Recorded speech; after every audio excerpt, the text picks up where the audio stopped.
Hello tout le monde, c'est Jérém et on se retrouve aujourd'hui pour une nouvelle vidéo sur ma chaîne où je vais vous parler de l'avenir du personnage de Spider-Man au cinéma après que le film Across the Spider-Verse soit sorti au cinéma ce mercredi. Bien sûr, ma vidéo pourrait contenir certains spoils sur l'intrigue du film ainsi que sur la franchise Spider-Man en général, vous voici prévenus. Et aussi, si le concept et la chaîne te plaisent, n'hésite pas à laisser un pouce en l'air, à t'abonner, à me suivre sur les réseaux et à activer la cloche des notifications. Sur ce, c'est parti! Spider-Man Across the Spider-Verse est sorti ce mercredi 31 mai 2023 et vient instaurer énormément de nouvelles choses dans l'univers Spidey. La notion du multivers est vraiment approfondie à son paroxysme et on assiste à un défilé de Spidey tout le long du film, comme par exemple la version jeu vidéo d'Insomniac, le spectaculaire de la série animée, Scarlet Spider, ou encore les versions live au cinéma. On a plus qu'été nourri niveau fanservice et c'est ça qu'on aime. La question que je me pose personnellement est que si on a vu Tobey et Andrew Garfield dans le film, eh bien où est Tom Holland? Faut dire que je m'attendais fortement à le voir dans ce film, mais rien du tout. Alors je me suis imaginé une théorie qui pourrait être fort plausible. Fin 2022, il nous a été rapporté que l'acteur aurait signé un nouveau contrat le faisant apparaître dans 6 films, mais pas seulement du MCU puisque l'acteur a signé chez Marvel et Sony.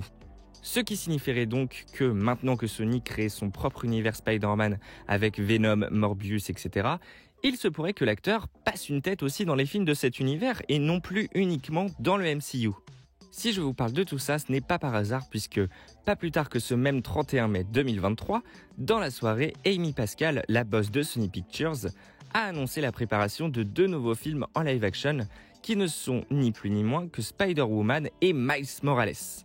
Le fait de sortir un vrai film en live sur Miles Morales n'est au final pas si étonnant étant donné la popularité maintenant confirmée du personnage de par ses apparitions dans les films d'animation ou même en jeux vidéo. Mais ce qui est suspect, c'est que annoncer un film sur ce personnage en live au moment de la sortie conjointe d'Across the Spider-Verse, ça peut cacher forcément un truc. On sait que Marvel sont les pros pour ficeler un univers cohérent. Donc, s'ils ont annoncé ce projet maintenant, ce n'est sûrement pas pour rien.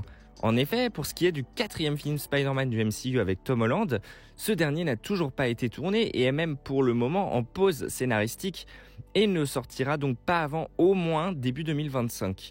Mais si tout ça, en fait, c'était fait exprès dans le principe, et si le fait d'annoncer un Miles Morales en live avant même qu'un Spider-Man 4 n'arrive, eh bien c'était lié. Ma théorie serait donc la suivante pour l'avenir de Spider-Man au cinéma.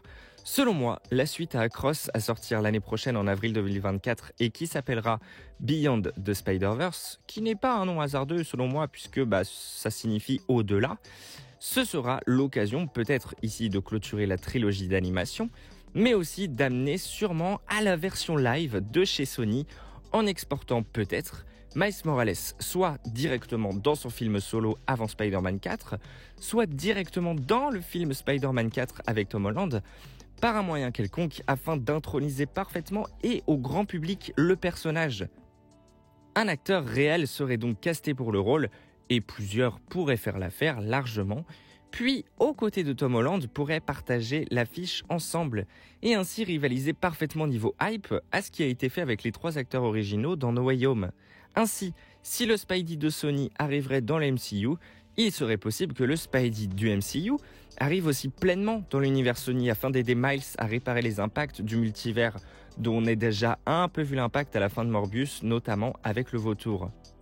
On sait que Sony, qui a les franchises Venom et Morbius, a d'autres projets en cours et proches à sortir, que sont Kraven le Chasseur en fin d'année, 3e méchant de Spider-Man, Madame Web et El Muerto en 2024, 4e et 5e méchant, ainsi que Hypno Hustler récemment annoncé, ici 6e ennemi et dont l'acteur sera Donald Glover, dont on a d'ailleurs vu l'apparition dans Across, mais qui semblait jouer ici là sa version d'un autre perso mais qui est déjà présent dans Homecoming. Si jamais l'un de ses ennemis vient se repentir, on sait que le vautour du MCU est là et qu'il pourrait prendre la place d'un autre et que peut-être si dans Venom 3 annoncé lui aussi celui-ci devenait un héros ou autre, le Scorpion teasé à la fin d'Homecoming, ne l'oublions pas, pourrait ici là aussi remplacer un autre. Vous voyez le coup venir? Et si, avec tous ces films de méchants, avec le fait de lier Miles Morales en live avec Tom Holland, ainsi qu'avec le soutien de Spider-Woman, qui pourrait soit être issu de Cross, soit de Gwen Stacy, soit pourquoi pas de Madame Web, Sony avait là l'univers et les liens parfaits et tout trouvé pour faire un gros film Spider-Man versus les Sinister Six, le groupe de méchants iconiques dont beaucoup rêvent d'en voir un film depuis des années. Ce n'est qu'une théorie, mais connaissant Marvel et leur ficelage parfait ainsi que cette forte notion de multivers où nous sommes en plein dedans actuellement, pour moi, tout ça paraît fortement plausible.